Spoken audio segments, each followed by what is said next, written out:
సంగారెడ్డి జిల్లా సదాశివపేట పట్టణ పరిధిలో మంగళవారం పీస్ కమిటీ సమావేశం నిర్వహించారు. ఈ కార్యక్రమంలో Sangareddy DSP, MRO, municipal commissioner, police అధికారులు, పార్టీలకు అతీతంగా నాయకులు పాల్గొన్నారు. రాబో పండుగలను, నవరాత్రి ఉత్సవాలను, మిలాదున్నబీ పండుగలను శాంతియుత వాతావరణంలో నిర్వహించుకోవాలని ఈ సందర్భంగా తెలిపారు. మనకు రెండు వచ్చినాయి, ఒకటి నవరాత్రులు, రెండవది మిలాదున్నబీ. ఇప్పుడు ఇరుపక్షాల పెద్దలు కూడా చెప్పారు, వాళ్ళ ఒపీనియన్స్ చెప్పారు. ఆ ఒపీనియన్స్ పాటించుకుంటే సరిపోతుంది. నాకు దీంట్లో ప్రధానంగా నాకు ఒకటే కావాల్సింది అనిపిస్తుంది.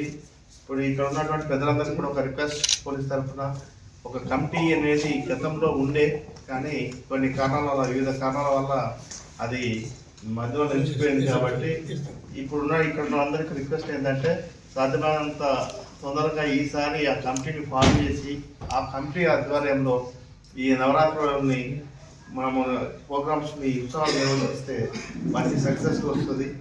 ఏది పెద్ద అసాధ్యం కాదు. కాకపోతే మనం అనుకోవడం అనేది ముఖ్యం. మనం అనుకుంటే ఏది కూడా ఆగదు, అన్ని కూడా సవ్యంగా సాగుతాయి.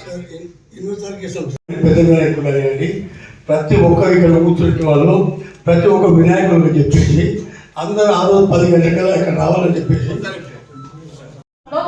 మీరందరూ ఒక పండుగని మంచి వాతావరణంలో జరుపుకోవడానికి ఫస్ట్ స్టెప్ ఇది.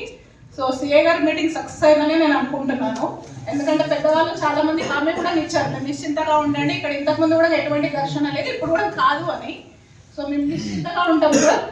సో మీ అందరూ కూడా ఈ పెద్దవాళ్ళ అనుభవాన్ని యువకులు కూడా తీసుకోవాలి. పెద్దల్ని ఈ మధ్యలో ఈ పండుగని మెయిన్ యూత్ లీడ్ చేస్తారు నాకు తెలిసి, వినాయక చవితి. సో పెద్దవాళ్ళ అనుభవాన్ని కూడా తీసుకోండి. అట్లాగే ఇంతకుముందు చాలా మంది అందరు చెప్పారు ఒక మాట, ఏంది ఇంతకుముందు కళారూపాలు అట్లా ఉంటుండే, ఇప్పుడు అనే డీజే సంస్కృతి అయిపోయిందని. సెకండ్, థర్డ్ ప్రైజ్ పెట్టాలని ఏదైతే మీరు ప్రవేశపెట్టిందో మేము చాలా ప్రయత్నం చేసినాం.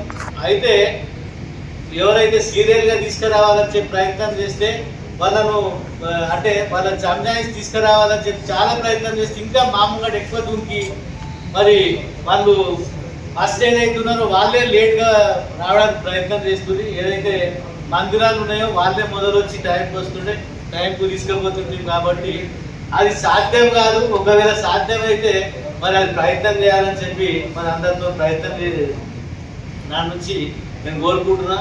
ఇంకోటి శ్రీనివాస్ కూడా ఫస్ట్, సెకండ్, థర్డ్ ఏదైతే మరి ప్రైజ్ పెట్టాలని అన్నారు, ఆపిన కరెంటు పోయిందని మా మీద కొంచెం ఉంటుంది, తప్పకుండా ఉంటుంది. కాకపోతే అది కాకుండా మా సిబ్బందిని ఏర్పాటు చేసి తగు చర్యలు తీసుకున్నామని సభాముఖంగా నేను తెలియజేస్తున్నా. అలాగే మీరు కూడా వైర్లు ఏదైతే వైర్లు తగిలిస్తూ ఉంటారు, ఆ తగిలించేది టెంపరీగా తగిలియకుండా మా సిబ్బందికి చెప్తే వారే వచ్చి పర్మనెంట్గా ఫిక్సింగ్గా ఇస్తారు.